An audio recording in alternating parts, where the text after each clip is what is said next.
Let us pray.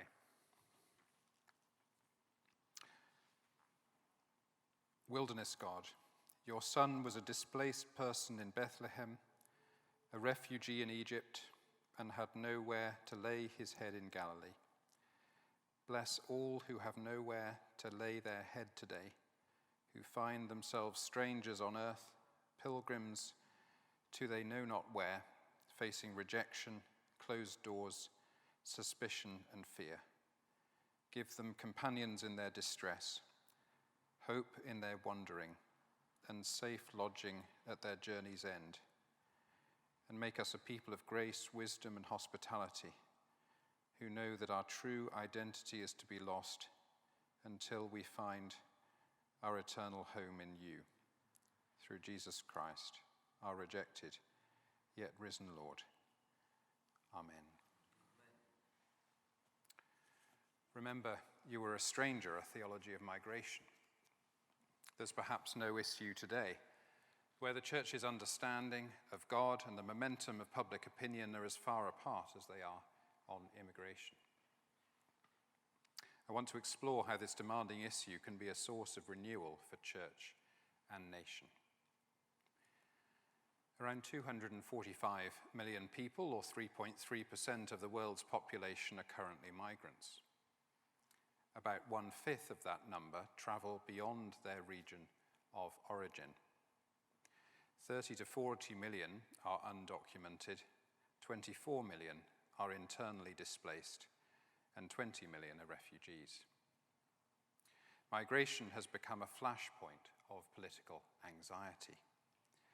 In the words of a leading migration thinker, the clash of cultures, identities, and religions, along with debates over economics, resources, and rights, has polarized public discourse, making the migration debate convoluted and confused.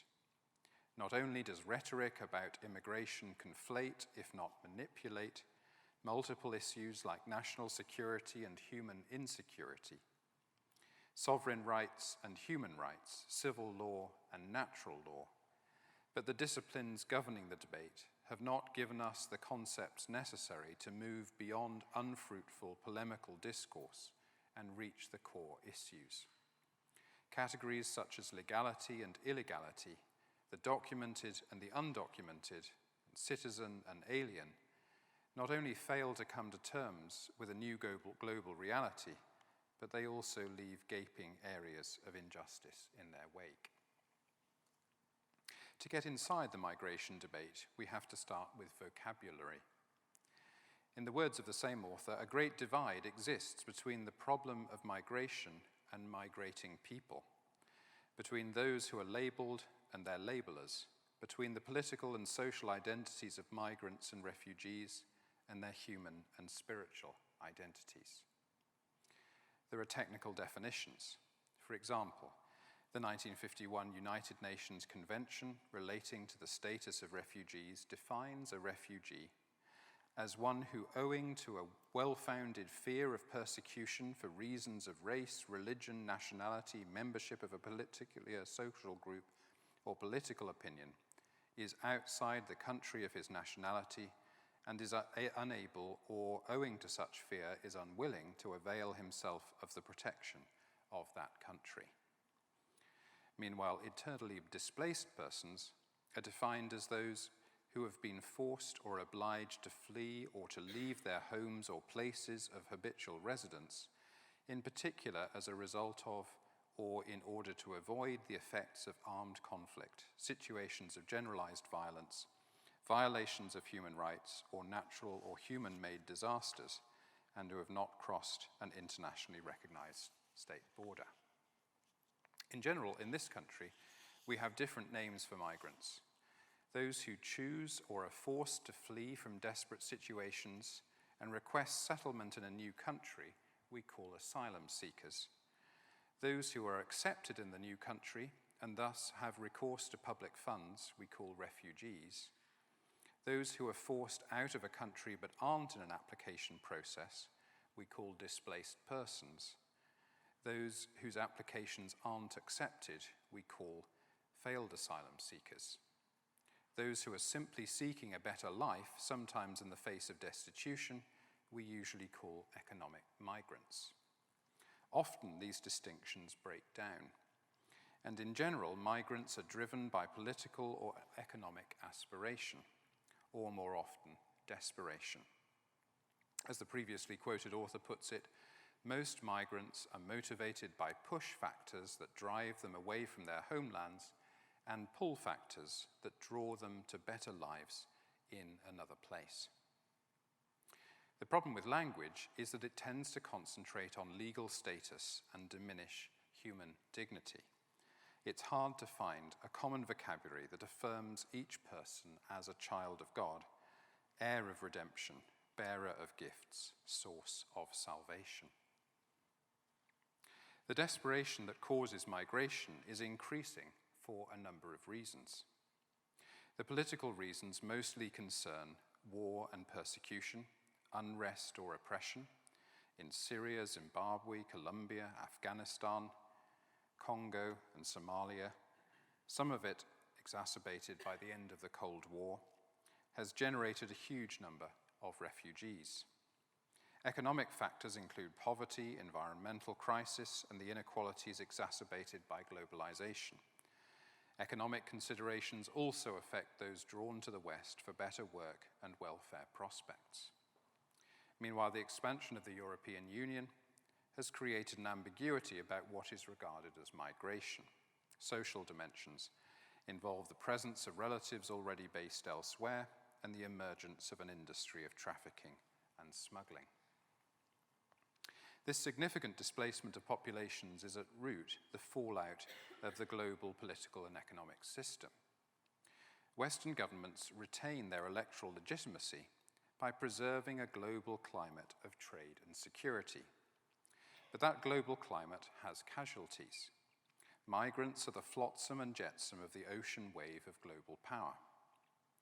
And the perceived crisis over migration arises from the assumption of Western governments and populations that the only way to deal with the symptoms of this global fallout is to shoo people away as much as possible for as long as possible.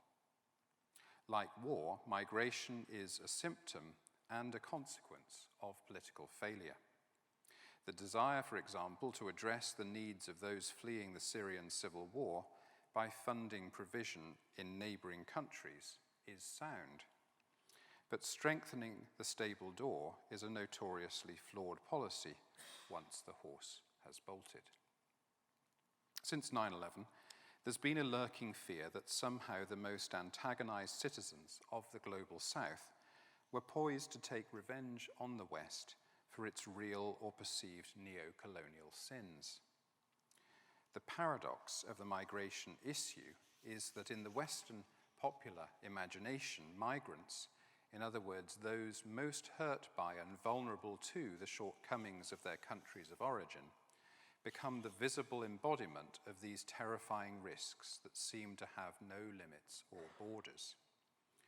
And when that small minority of migrants actually make it through the system and are settled around the UK, they can find themselves side by side with hurt and vulnerable people in some of the most challenging neighborhoods in the country.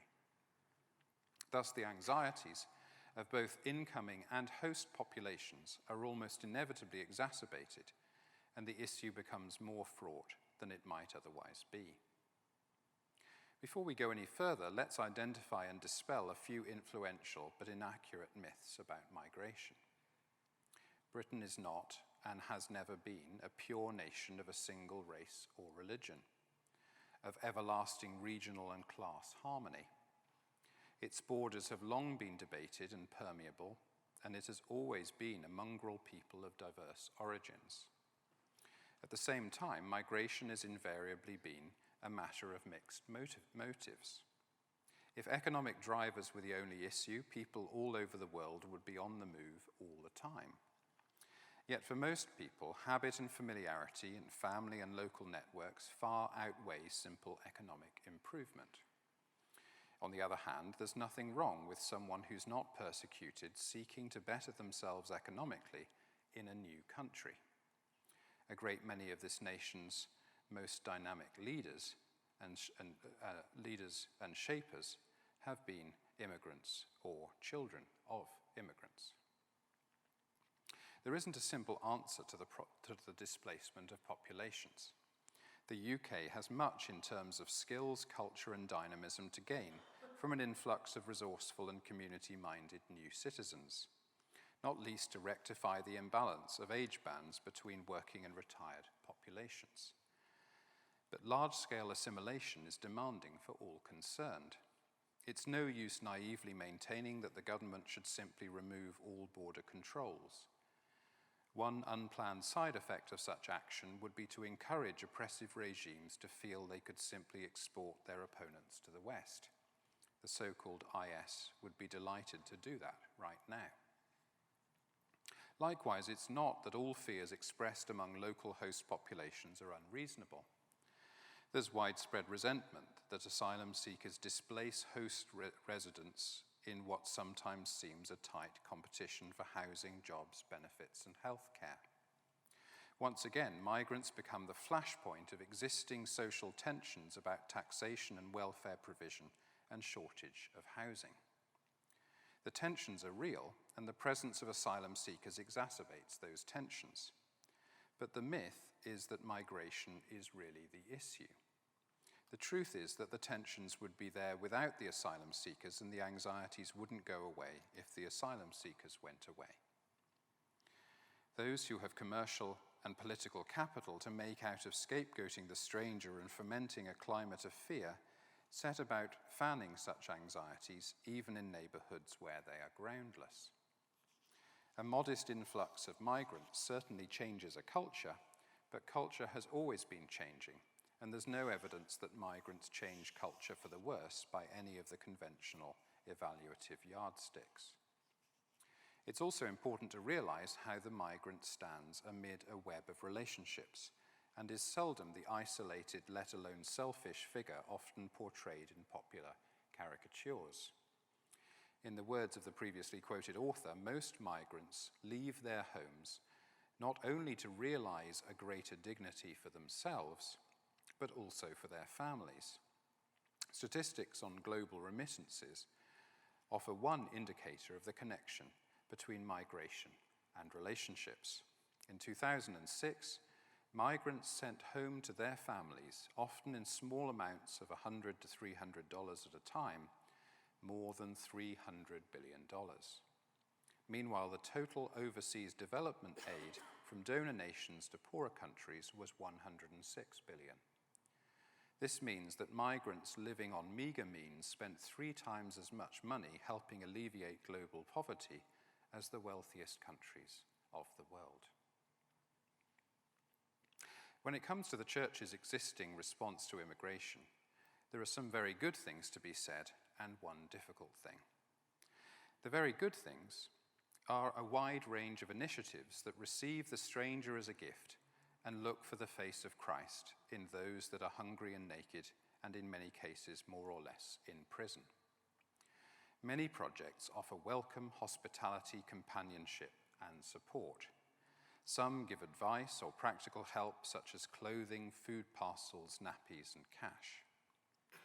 Some advocate around immigration policy on a national level, seek to change attitudes more locally, or take up the cause of individuals who've had their cases neglected or rejected.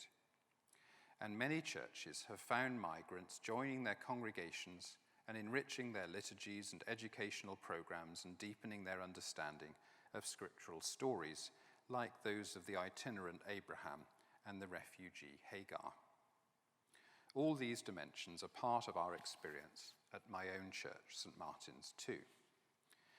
The difficult thing to say is that the churches seem no closer than anyone else to being able to articulate a humane and sustainable immigration policy of which church and nation may be proud rather than ashamed.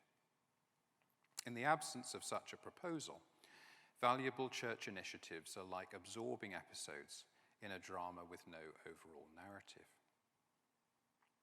How might we begin to put such a proposal together?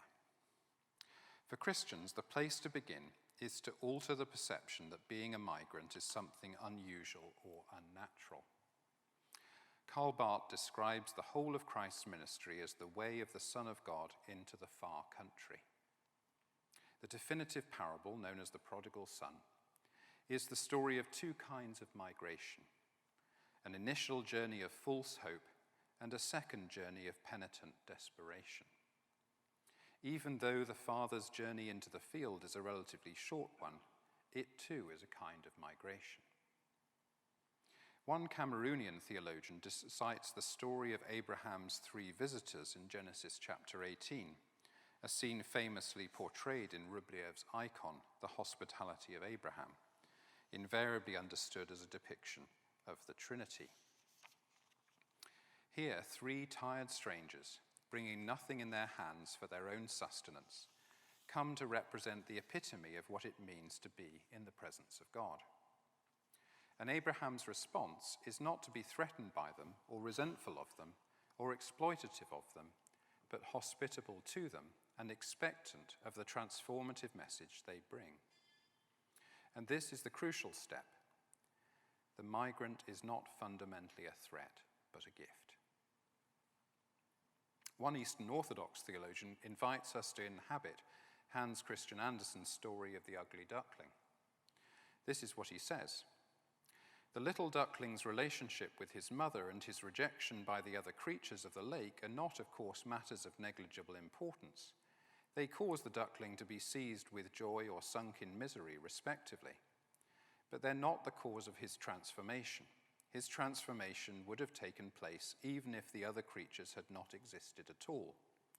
In a similar way, the Christian perspective accepts both the notion of human nature and the vision of a final eschatological realization of the human being.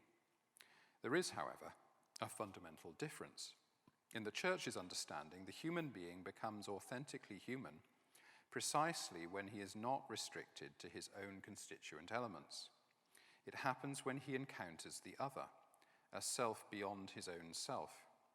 His nature does indeed provide something fundamental, but that something is not his ultimate end point, but the possibility of progressing towards the end point.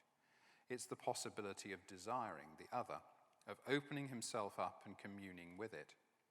So precisely because an encounter is demanded with someone who is not included among the components of the subject, the achievement of the encounter is neither scripted in advance by some evolutionary mechanism, nor guaranteed a priori. It is an adventure, a wager. In other words, the ugly duckling story works on 2 levels. On the first level, host cultures shouldn't judge migrants by their distressing associations and unfamiliar appearances. They are swans in the making. On the second level, human beings can't reach their potential except by encounter with the stranger, the alien, and the displaced, who offer challenges that can't find any substitute in a stable environment. Jesus is a displaced person in 3 senses. Fundamentally, he is the heavenly one who sojourned on earth. And it didn't go well. As John's Gospel puts it, he came to what was his own, and his own did not accept him. Migration thus becomes integral to God's identity. The incarnation, as a border-crossing event, is a model of gratuitous self-giving, through which God empties himself of everything but love, so that he can more fully identify with others, enter completely into their vulnerable condition, and accompany them in a profound act of divine human solidarity. Second, Jesus is born of displaced parents, seeking appropriate documentation in Bethlehem, and in no time he finds himself a refugee in Egypt, his parents fleeing Herod's persecution.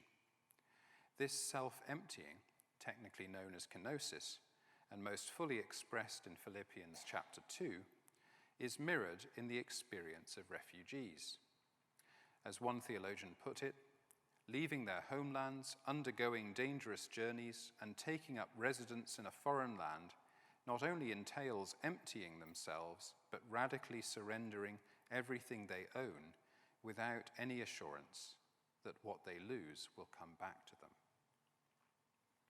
Third, Jesus spends his ministry as an itinerant preacher and healer, with nowhere to lay his head. And there are occasional hints that his credibility is jeopardized by the fact that he comes from a part of the world, Galilee, that is considered as being of no account. Meanwhile, the story of Israel is one of migration from beginning to end. Adam and Eve leave the garden, Noah and family sail away from destruction, Abraham follows God's call, Joseph and family head down to Egypt, Moses leads the people back, Judah is taken into exile in Babylon, Ezra and Nehemiah tell of the return. None of these people are going on a package holiday. They are refugees, asylum seekers, or trafficked persons. There's precisely one verse commanding the children of Israel, "You shall love your neighbor as yourself." There are no less than 36 verses saying, "Love the stranger." Care of the alien is how Israel remembers its history with gratitude. What this is telling us is that being displaced is an integral part of the whole story of the Bible, an inherent part of being God's people. Over and again, we're shown lessons the people of God would never have learned without their displacements. Displacement begins early in the Bible. Adam and Eve migrate from the Garden of Eden. Joseph is a displaced person through whom comes about the stability of Egypt amid famine and the rescue of his family through their own migration. The Exodus names the definitive moment of refugee status. Israel was subsequently formed by 40 years in the wilderness and renewed by 50 years in exile. There's no Old Testament without migration. In the New Testament, the Acts of the Apostles in general and the ministry of Paul in particular is one journey after another. And ultimately, as the book of Revelation makes clear, we're all in exile from our true and final abode in heaven. The sooner we realize that here we have no abiding city and that we're strangers and pilgrims on earth, the better we'll grasp the gospel. We're all travelers, like it or not. Christians can never blandly talk of migrants as them and host populations as us. To be a Christian is to be en route. Christians have a citizenship, but it's not situated right here. One theologian sums up the significance of Exodus like this. In its story of migration, Israel was delivered not only from a specific national territory, but also from a narrow way of thinking. Liberation at Sinai means more than simply taking off the shackles. It involves a cognitive migration, taking on a new mindset, adopting a new way of looking at the world, living out a different vision, and ultimately learning to love as God loves. The migration of Israel after the Exodus was meant to help Israel re-envision how to live in the world, a task that proved more challenging than the geographical migration. It was easier to take Israel out of Egypt than to take Egypt out of Israel. After coming to power and becoming more prosperous, Israel frequently forgot its history and subsequently those who came to them as strangers and immigrants. In Matthew 25, we discover that care of the stranger is not just the way God's people remember with gratitude their own deliverance. It's the way they come face to face with Christ. One theologian expresses the significance of this passage thus: this text describes the social location of many migrants and refugees, hungry in their homelands, thirsty in deserts they attempt to cross, naked after being robbed of their possessions, imprisoned in detention centers, sick in hospitals, and if they make it to their destination, they're often estranged and marginalized. This text implies that crossing borders makes possible new relationships, and it puts the verdict of judgment to a great extent in people's own hands. The extent to which people cross borders in this life determines to what extent they will cross them in the next. Such reasoning leads an American theologian to reverse the way the word alien tends to be used in his country. If the term alien is to be used at all, it would be descriptive not of those who lack political documentation, but of those who have so disconnected themselves from God and others that they are incapable of seeing in the vulnerable stranger a mirror of themselves, a reflection of Christ, and an invitation to human solidarity. Let me focus down on one particular migrant whom we may take as representative of the whole story. The crucial point about the story of Ruth is that the needy migrant becomes the source of national renewal. This tiny story, almost entirely made up of dialogue, epitomizes the journey about immigration we need to make today. The backdrop is of political and environmental crisis in Israel during the time of the Judges. The rule of law had been practically abandoned, and famine menaced the land. The people of Israel were sworn enemies of the Moabites because the Moabites were seen as the fruit of incest between Lot and his daughters, and because they had refused to help Moses and his people when they themselves were strangers in the wilderness. Around 15 times in 4 chapters, we're told Ruth is a foreigner or a Moabitess. Ruth is like an archetypal asylum seeker today, a sexually dangerous woman from a suspicious country with a foreign religion bringing a basket load of trouble. It turns out she's the bringer of salvation. Her son Obed is set to become the grandfather of David, Israel's greatest king. The story hinges on 2 face-to-face relationships: the sympathy between the Israelite widow Naomi and her daughter-in-law, the Moabite widow Ruth, and the reciprocity between the same Moabitess Ruth and the wealthy but childless kinsman Boaz. Ruth faces isolation as a foreign widow amidst a famine. She's vulnerable to being molested in the barley field and begins the story facing humiliation and death. But she pledges her loyalty to Naomi now and forever, and she matches her impoverishment with Boaz's resources, his lack of an heir with her youth and attractiveness, his dilatory paralysis with her initiative and energy, her neediness with his ability to navigate the legal niceties in her favor. There's no need to be sentimental about Ruth's story. She faces a terrible crisis as the story begins. It's not necessary to portray her as simply a pious, devoted daughter-in-law who discovers an influential kinsman and patron and makes him her husband. She uses guile and seduction to achieve what her lowly social status would never have given her. But we also have to recognize what she gives up. In becoming an Israelite, taking on her mother-in-law's family, language, town, and religion, she takes the path of total assimilation. If we think about migrants today, host cultures shouldn't be pious and assume all asylum seekers will be guileless and innocent. But neither may a host culture assert its customs so strongly that it demands every migrant adopts those traditions from the word go. But just as much as we shouldn't overplay Ruth as a model of the perfect asylum seeker, so we mustn't miss the depth of her story. She sticks with Naomi through thick and thin. Boaz shapes his life to redeem her, and in doing so finds a blessing. Together, Ruth and Boaz portray for us the faithfulness of God.